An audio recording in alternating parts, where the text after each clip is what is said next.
మీకు ఈ టాబ్లెట్ గురించి తెలిసే ఉంటది. అదే ఫిష్ ఆయిల్ సప్లిమెంట్. అదే మీరు అన్నది ఒమేగా 3 ఫ్యాటీ యాసిడ్స్ ఉంటాయి ఇందులో. దీనివల్ల చాలా బెనిఫిట్స్ ఉన్నాయి. కానీ నాన్ వెజ్ వాళ్ళే కన్జ్యూమ్ చేసుకోగలరు, వెజిటేరియన్ వాళ్ళు కన్జ్యూమ్ చేసుకోలేరు. ఎందుకంటే ఫిష్ నుంచి ఎక్స్ట్రాక్ట్ చేసిన సప్లిమెంట్ కాబట్టి ఇది. అదే వెజ్ వాళ్ళు ఇప్పుడు ఒమేగా 3 ఫ్యాటీ యాసిడ్స్ కన్జ్యూమ్ ఎలా చేసుకోవాలంటే ఎల్గా ఆయిల్ సప్లిమెంట్స్ అని ఉంటాయి.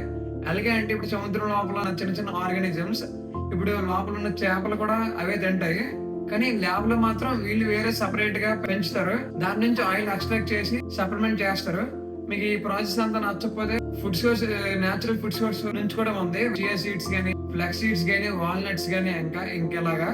కానీ ఇందులో ఏఎల్జే యాసిడ్స్ ఉంటాయి. ఇది బాడీ లోపలికి వెళ్ళిన తర్వాత ఈపీఏ అండ్ డిహెచ్ఏ అని కన్వర్ట్ అవుతాయి. దాని తర్వాత బాడీలో అబ్జర్వ్ అవుతుంది. చాలా లాంగ్ టర్మ్ ప్రాసెస్. కానీ వెజ్ వాళ్ళకి ఇదే ఆప్షన్. మీ ఫ్రెండ్స్ లో కూడా వెజిటేరియన్ ఫ్రెండ్స్ ఉంటే వాళ్ళకి ఈ వీడియో షేర్ చేయండి, వాళ్ళకి హెల్ప్ అవుతుంది. పక్కా ఫాలో చేసి పెట్టుకోండి.